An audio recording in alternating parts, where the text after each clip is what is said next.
trading activity. That's been the theme throughout the year. So it's no surprise when you look at those firms that cater to both Bay Street and Wall Street that they have been very busy. We saw that with Canaccord Genuity with its latest set of quarterly results. Record revenue there, not just when it comes to trading activity, but actually companies going out, raising money, going public. Dan Daviau is the president and CEO of Canaccord Genuity, and he joins us now to talk about those numbers. Dan, thanks as always for being with us. Thanks for having me again. Well, we have to talk to you again about what's been pretty interesting year when it comes to activity. Sum it up for us. I mean, in a nutshell, what's been going on with your business? Really firing, John, along all our cylinders. Our wealth business continues to be incredibly stable, but growing as we attracted more people and assets to our platform. We've made more money in wealth. There's obviously an integrated platform we have between our wealth and our capital markets business. So advisors have done remarkably well, as you indicated, in the strong new issue environment. And then our capital markets businesses right across the globe have been remarkable, both on the sectors that we're really strong on historically, like technology and healthcare.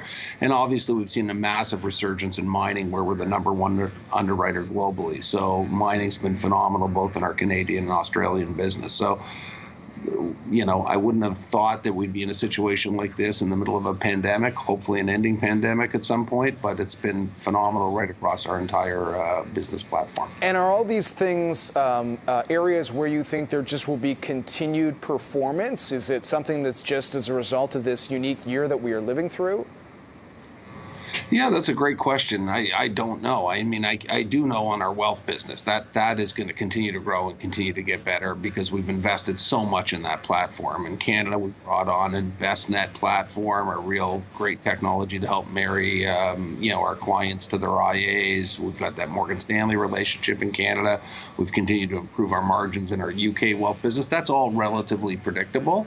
And we see that, continuing to proceed according to plan. The capital markets business, by definition, is more volatile. We've seen an incredibly strong new issue market, capital raising market. We've seen a very strong trading market with volatility. There's more trading when it's volatile. Obviously, M&A has been weaker.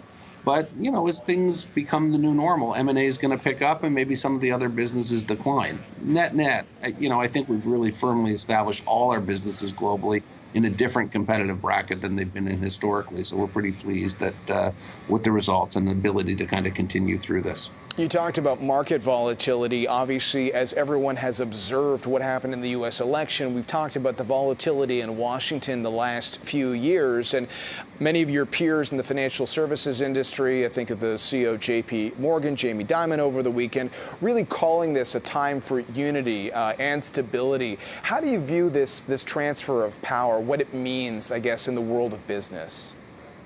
Yeah, depending on who's in charge, some of our clients will do better, some industries will do better, some may do worse. But what's really important in our business is that stability. Is an easy transition. Everyone understands where the market's going.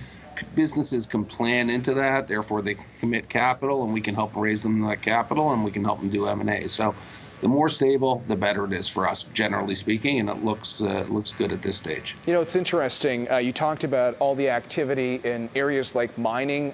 It's also worth pointing out, as we've watched this year of big tech outperformance, that tech's been an area that a lot of Canadian investors have gravitated towards as well. We had the head of the TMX Group on recently, and he talked about with their IPO pipeline, there are an awful lot of technology names that are looking to make their name known, if you will, to the public market. So where are the areas you think companies are going to be most interested in either raising money or going public? Is it a combination of the mining players and technology players? Is it another area?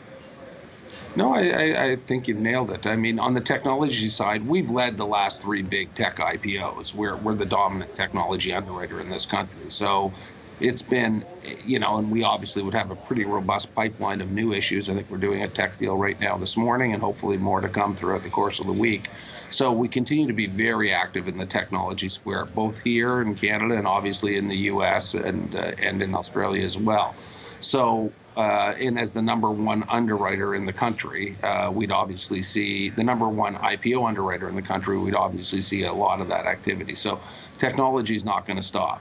But mining is important with a global cyclical recovery. If we really have a vaccine that's going to work, you're going to see a global cyclical recovery. And when that happens, early cycle stocks will do well. Mining or base materials is an early cycle stock. That's going to continue to perform well.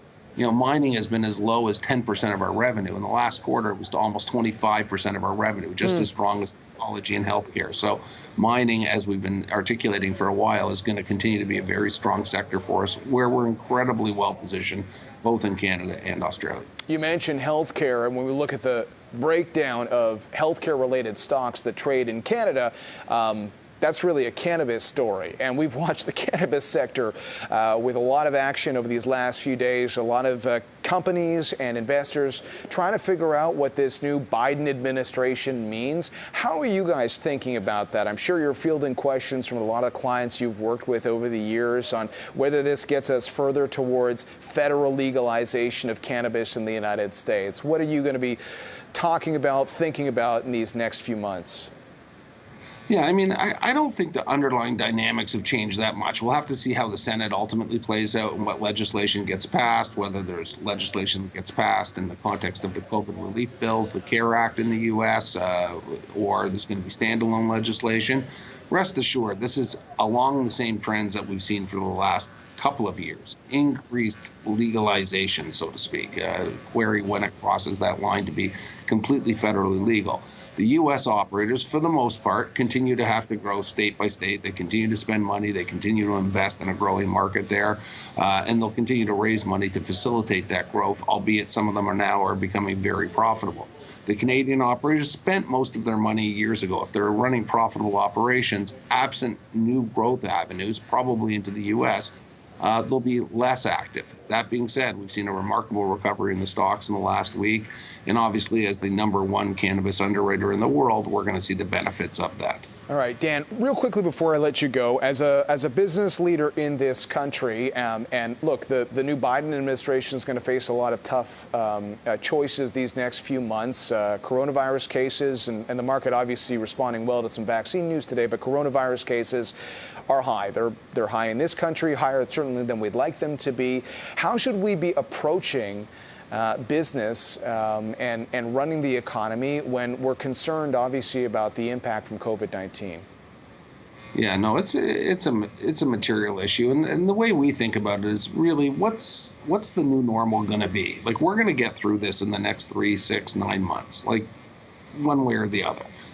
At the end of the day, how does it fundamentally affect our business? And we're trying to just create an environment where people who need to work and want to come to the office feel safe to do that, and an environment, quite frankly, where people can work remotely. And we're taking the best learnings that we've had for the past almost 9 months now, 8 months now, and trying to employ them in our business and actively use them in our business. So there is tough decisions to make. Obviously, certain elements of the economy have been hurt a lot worse than others.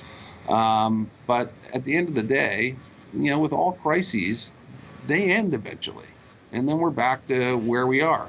And I think you can see that in the stock market. I think that's what the stock market's projecting, that this crisis, like all others, will end, and eventually we'll be kind of back at it and back to a more normalized environment. We're a people business. We're a culture business. We like to see our colleagues. We like to work together. We like to share best ideas. We like to meet with our clients. And, I personally miss traveling. I personally miss seeing our employees. I personally miss seeing our clients. So hopefully that'll all evolve in the near future. Well, we are seeing some of the optimism in the air in the market, you're right, this morning, and we'll see ultimately where it all takes us. Dan, thanks as always for your time. Appreciate it. Thanks for having me again. That's Dan Daviau, the President and CEO of Canaccord Genuity.